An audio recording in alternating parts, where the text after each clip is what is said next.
As the classic writer once said, you can't understand Russia with your mind. And we won't even try, because diving headfirst into a cesspool is a thankless task.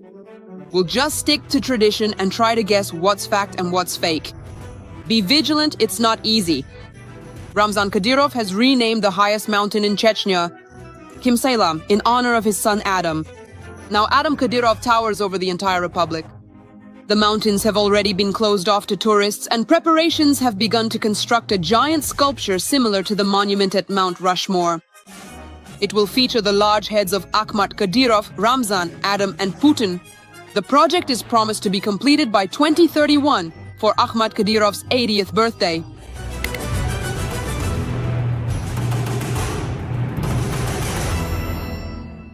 The second piece of news is no less impressive. North Korean dictator Kim Jong Un has appointed his 13-year-old daughter as the head of the nuclear forces. What? According to South Korean intelligence, the girl is already holding briefings with generals and giving them orders.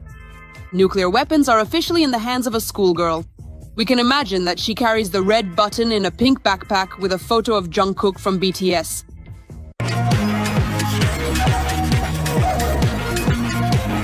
Now hit pause and write in the comments which of these two news stories is fake and which is fact. We warned you it wouldn't be easy. Let's continue. And the correct answer is, Kim Jong Un's daughter really is now the head of North Korea's missile forces. That's a fact. As for naming a mountain after his son, Kadyrov, he hasn't done that yet, but does anyone doubt that it will happen? We don't. So that's not really a fake, but more of a prediction. And now, here's a real fake from Russian propaganda. Recently, it was the anniversary of the occupation and annexation of Crimea. For more than 12 years now, the swamp state has been claiming that Crimeans have always dreamed of becoming part of Russia, and that everyone, in a single impulse, joyfully rushed to their native harbor. Putin is the president of peace. Hooray.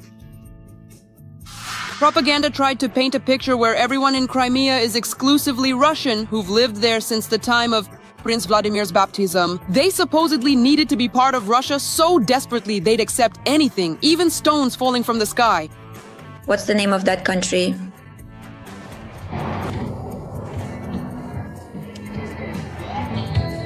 Russia. Oh Lord, help us.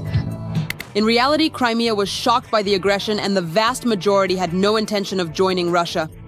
And being Russian by nationality does not mean wanting to live in Russia.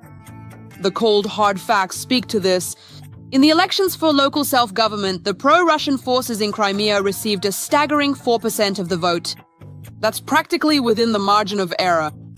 These are the real numbers for support in Crimea for unification with Russia. The current Gauleiter of Crimea, Aksyonov, better known as the criminal boss Goblin, received an unbelievable 9% in the 2012 elections to the Verkhovna Rada and failed spectacularly, like plywood flying over Gurzuf. Sergei, your predecessors in the field of the Russian idea in Crimea, among them are some quite significant names. They actually aren't opposed. They weren't against the idea of joining Russia. What is your attitude toward it? I think the time for that process has already passed. Today we live in Ukraine. I have a Ukrainian passport, Ukrainian citizenship, so all issues should be discussed only within friendly, brotherly relations between our countries. As for where the so-called referendum got the figure of 99% in favor of Russia, only Putin knows. Moreover, in February 2014, the largest rallies in Crimea were actually in support of Ukraine. On February 23rd, thousands of people gathered outside the Crimean Supreme Council to say no to Russia. The protests were so massive that the occupiers could only stop them by using the army. Well, Ukraine, bring Ukraine. Russian troops seized all administrative buildings and at gunpoint forced local deputies to make a decision about the fake referendum. The fact that the parliamentarians were forced to do this is confirmed by a participant in those events, FSB officer Gherkin Strelkov. Unfortunately, I did not see it. I did not see any support from the government authorities in Simferopol, where I was specifically located. I did not see it. There was none. Deputies were rounded up by militiamen to force them into the hall so they would vote. What more is there to say? Yes, I was one of the commanders of those militiamen. I saw all of this from the inside with my own eyes. So your two components simply no longer function. I'm not even talking about the army, the Ukrainian one. Who are the main security forces? The army.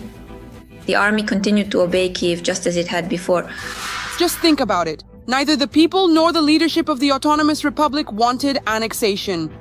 And this was despite the unprecedented information campaign that the Kremlin had been conducting in Crimea throughout all the years of Ukraine's independence. People still couldn't care less about Russia.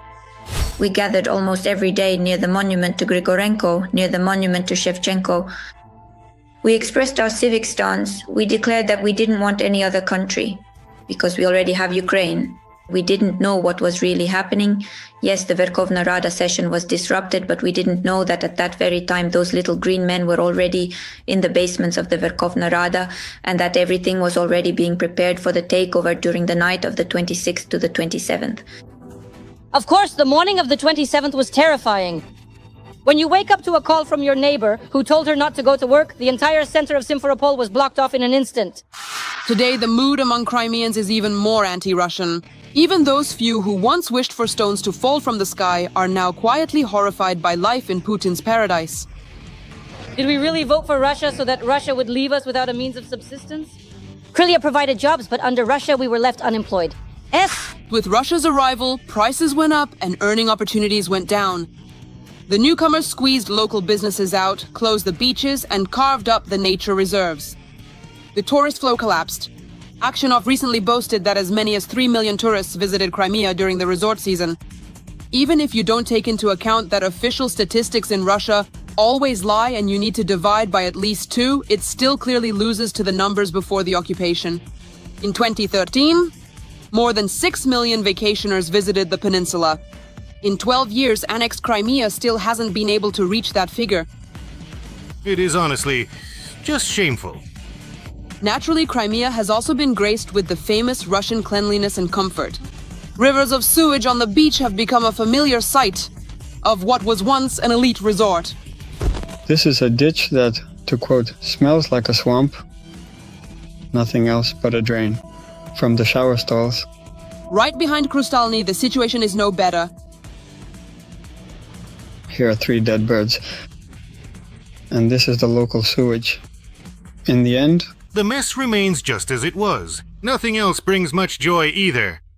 Right now, panic is growing even more in the Kremlin because the latest research shows that pro-Ukrainian sentiments are increasing among Crimean teenagers. Young people are increasingly seeking information from Ukrainian sources, learning the Ukrainian language on their own and communicating with each other in it. More and more young people, after finishing the rigid Russian school, are moving to live in territory controlled by Ukraine. Russia, it's generous from all sides. You just live, and all day long you're immersed in propaganda. Having completely lost the battle for minds, the Kremlin is frantically trying to act using old Soviet-style methods. And the Ministry of Education has been instructed to ensure maximum involvement of teenagers in all sorts of activities. Hooray for patriotic clubs, sections, and organizations, as well as strengthening pro-Russian propaganda in all children's institutions. The Kremlin old-timers don't understand that this pressure will only push young people and their parents even further away.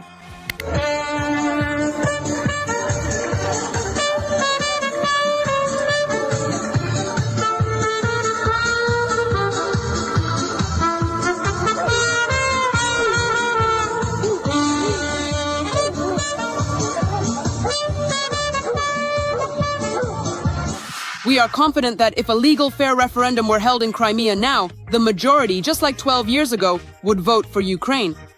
There's a guy standing there smoking. You can tell he's a clerk, yeah, in a suit, stepped out for a smoke. And we're talking about something he doesn't like. Then he comes up and says, "Ma'am, tell me, are you from Sevastopol?" I say, "I've lived in Sevastopol for 50 years. I consider myself a Sevastopol native." And he says, "Let me tell you this. Those who lived under Ukraine, you should be driven out of here. Excuse my language." That really hurt me. You're not real Russians. And of course, I started crying, getting upset, you know. Afterwards, I didn't take a picture of him. I don't know who he was. And as a bonus, a little quiz. Fake or fact? A championship was held in Russia for putting condoms on your head. Is that normal? Let's address and resolve these technical issues immediately. 3, 2, 1, fight. There's one. Just like this. Move it left and right. Now aim, aim, aim. What are you doing? Oh wait, there it is right there. Here's the second news item. The FactVS factory is starting mass production of hearses based on the Neva Patriot. The thing is, the funeral services sector is the fastest growing business in Russia. What's fake and what's fact? Write your answers in the comments. I want to remind you that this video is created for entertainment purposes and contains elements of satire and irony. All facts and events are presented in a hyperbolized or exaggerated form to convey a comedic or dramatic effect. We do not aim to mislead, but simply focus on humor. Please take this with a smile.